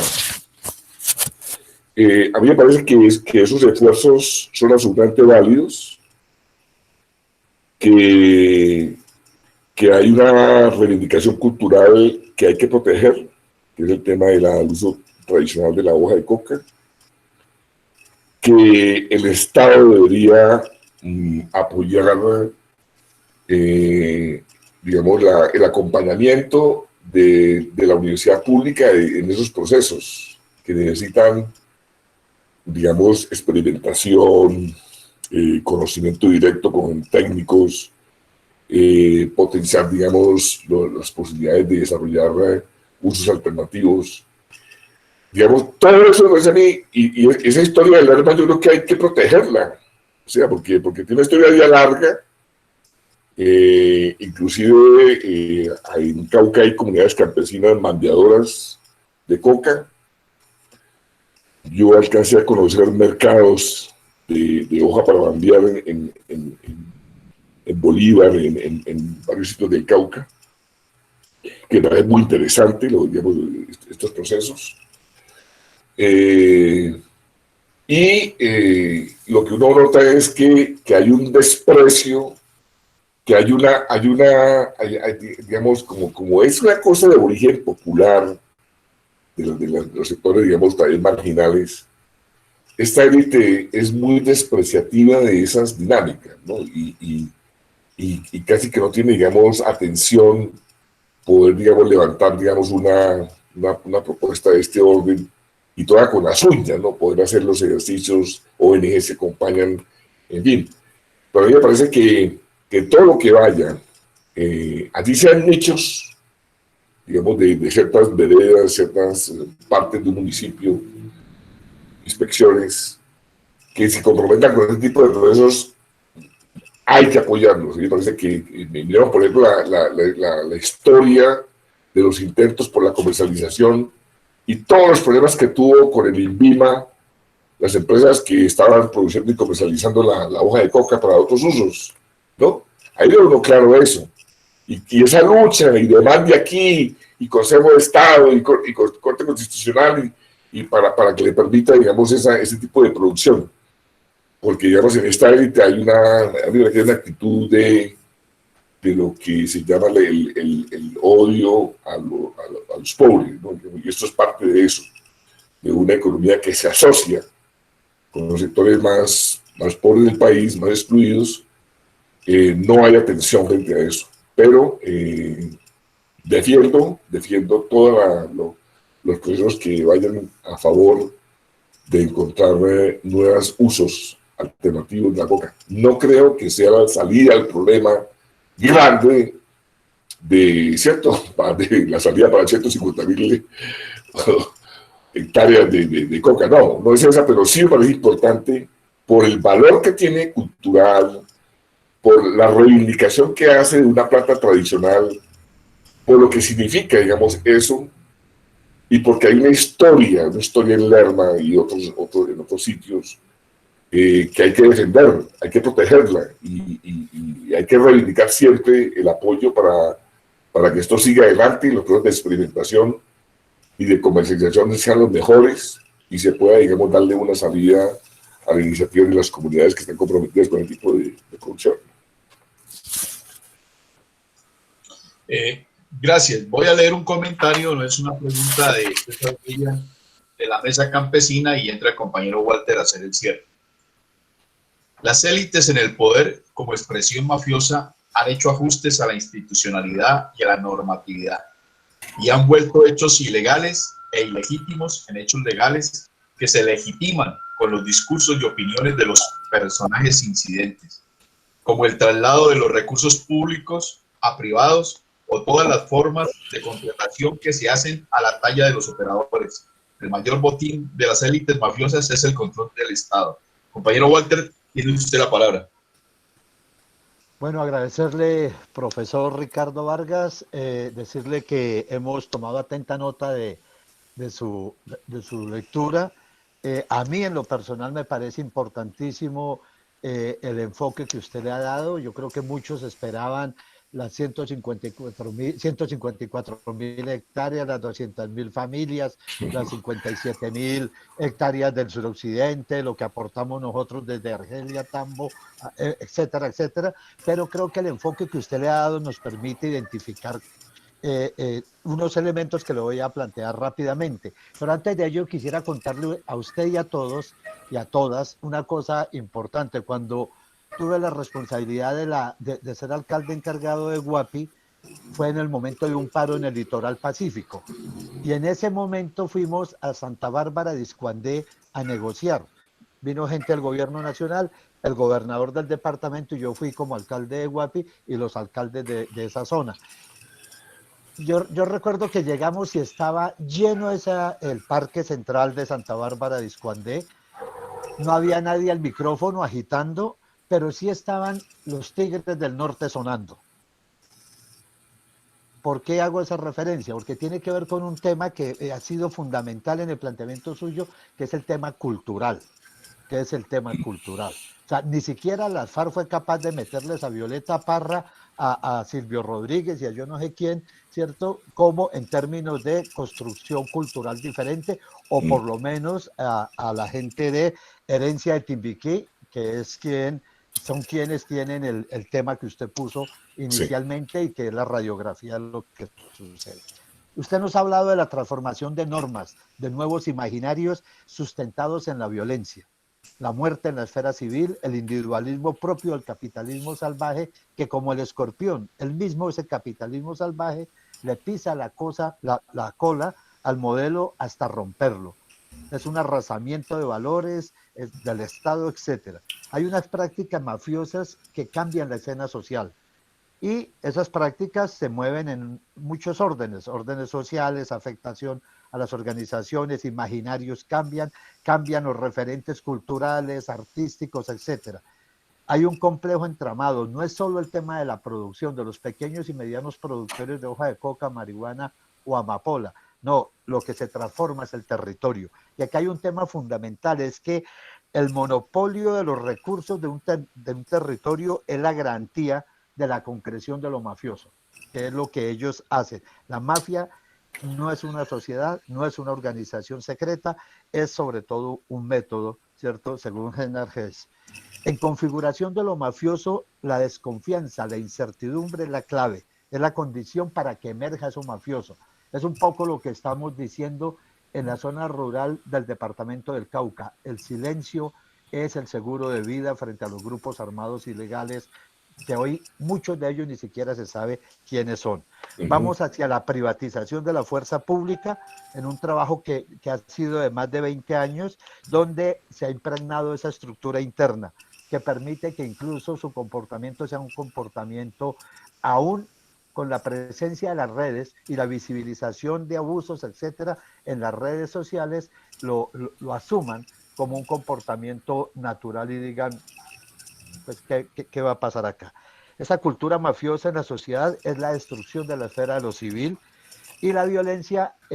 Hay dos símiles que usted hace que son muy importantes. Uno, el tema, ¿cierto?, del patrón, el patronazgo, y el otro, el tema del bandidismo, ¿cierto?, donde se expresa en la sociedad, pero se usa desde el discurso, desde las narrativas para, ¿cierto?, ir construyendo un imaginario y ir determinando un condicionante social y político sobre el cual se mueve, pues, la sociedad en general. Y finalmente quisiera decir que usted nos ha planteado que la reconfiguración es el reaprender el núcleo del problema para dejar de hablar de las matas de coca y hablar de estos temas de sociales, culturales, de autoridad, de violencias y de el secuestro, la captación de la institucionalidad por parte de la mafia. Apertura de diálogo con productores y consumidores es el tema que no se da realmente porque es un tema transnacional, el tema del narcotráfico como tal. Esas expresiones las dejamos para todos. Queremos agradecerle, Ricardo, que usted haya estado con nosotros, que nos haya dado ese nivel de profundidad del análisis. Tenemos claro que este es un estado que para el caso del suroccidente nos han narcotizado en esas narrativas, también el discurso, y nos ha querido decir que acá el problema es exclusivamente la producción de hoja de coca, marihuana y amapola, cuando acá hay un problema de responsabilidad del poder central, hay un problema de deuda social del poder central con la región del suroccidente colombiano, y donde el modelo de desarrollo en el país se dio a través del extractivismo y de la creación de la agroindustria, pero en las zonas cercanas a los complejos urbanos, medio urbanos o semirurales. Le agradezco inmensamente, le agradecemos su presencia y tiene usted, Ricardo, un minuto para que se despida de nosotros, de verdad, y abrimos los micrófonos para agradecerle entre todos a usted por habernos dado luces el día de hoy. No, muy agradecidos por la invitación. Es tremendamente difícil en el contexto de hoy. Ustedes han vivido la distorsión tan impresionante de la realidad, o sea, está campeando la construcción de un mundo imaginario que no se corresponde, pero detrás de ese mundo imaginario que se está construyendo por parte de quien ejerce el poder, es para vehiculizar su estrategia, digamos. O sea, que ya no estamos en la época, aquella época, pues, brillante, donde emergía, digamos, la discusión entre el mundo religioso y su interpretación del mundo versus los desarrollos de la razón, de estas reflexiones de los grandes filósofos del iluminismo. Ese panorama se nos presenta ahora totalmente distorsionado, porque no es la búsqueda de una verificación en la realidad, de búsqueda de evidencia, sino que es la imposición de unas narrativas detrás de las cuales hay decisiones de política, detrás de las cuales se hace el ejercicio del poder. Ese es el problema. El problema no es que la humanidad o los sectores o parte de la sociedad tenga una lectura un poco rara de algo que no se corresponde. Ese no es el problema, porque eso siempre va a haber. El problema es cuando detrás de esas lecturas está el ejercicio de un poder, y sobre todo que en ese ejercicio irrumpa, vehiculice dinámicas de violencia en nombre de la legalidad que rompen, digamos, con procesos locales, regionales, que rompen, digamos, con dinámicas que traen las comunidades, que quiebran la posibilidad del fortalecimiento de la esfera civil, que para mí es una idea que yo quiero que la reflexionen un poco más en adelante. Si nosotros pensamos que el problema de la solución a los problemas nos la ofrece el político de izquierda o de derecha, donde venga, en el momento en que lo llevamos a que sea, digamos, es el poder desde el Estado. Y cierto, digamos, es un poco como que estamos entendiendo el sentido de la democracia más en función de a ver a quién elegimos. Y en ese contexto, a mí me parece que hay un vacío impresionante en el país, y es el abandono de los proyectos de construcción de la esfera civil.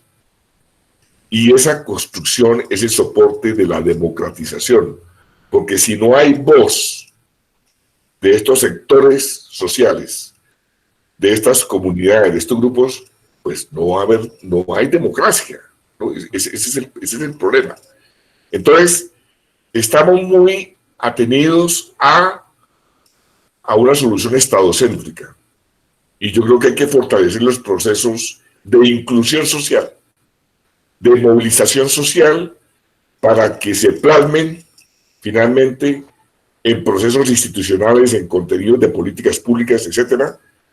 Y eso hay que preservarlo. Eso no se lo puede, digamos, arrogar un partido político. La organización social debe mantenerse siempre en constante movilidad, movilización, y poder, digamos, alimentar más la esfera civil, que es la que yo siento que es donde está el soporte de la democracia. Si nosotros cogemos todo lo que puede aportar la sociedad y si la entregamos a un político, a mí me parece que esa es una pérdida finalmente, porque ese político va a tener muchos problemas, o es un tipo que engaña, o como nos pasó con todo lo que prometió Duque sobre muchos temas. Pero si mantenemos la fortaleza de la organización, ella podrá demandarle al que eligió, digamos, si sus miembros de la comunidad eligieron a alguien y se mantiene con su independencia y su autonomía y sus proyectos, digamos, propios como comunidad hacia la construcción de esa esfera civil, podrá exigirle, bien sea al Congreso, bien sea al presidente, bien sea al partido, la responsabilidad por lo que digamos, se comprometió en un determinado momento. Entonces, a mí me parece que esto hay que aprenderlo un poco de Bolivia. O sea, yo creo que Bolivia, gran parte del movimiento social, le entregó todo al Estado, porque era supuestamente un Estado popular, qué sé yo, y a la larga resultó bastante golpeada la comunidad en sus procesos organizativos y de movilización social. Aprendamos de eso. Y mantengamos, digamos, importantísimo las reivindicaciones y movilizaciones de la sociedad civil permanentemente. O sea, es ahí donde se puede lograr la inclusión en ese proceso.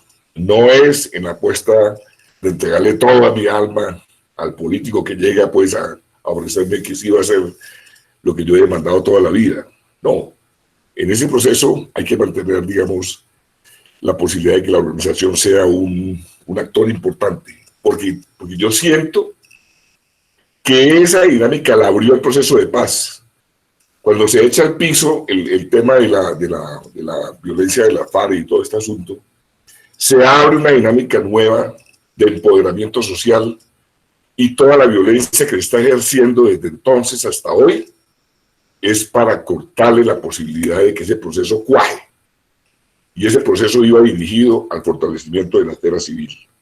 Entonces, es mi mensaje final, digamos, de lo que he presentado, y ojalá, digamos, esta lectura del narco y de lo mafioso pueda contribuir a que esos procesos adquieran conciencia de qué se trata, de dónde estamos, para poder proyectar sus objetivos y su proceso, que miramos con mucho respeto, ¿no? Es decir, si bien es cierto, el suroccidente ha sido el más excluido, el suroccidente es el que ha incubado un proceso de largo plazo, que es un patrimonio para la democracia colombiana, lo que ustedes tienen en sus manos.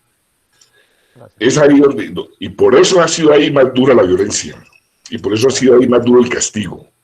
Entonces, miramos desde ahí esos procesos como bastiones históricos de la posibilidad de construcción de la esfera civil. Eso tiene en sus manos. Muchas gracias. Gracias. El próximo martes estará Alirio Uribe, lo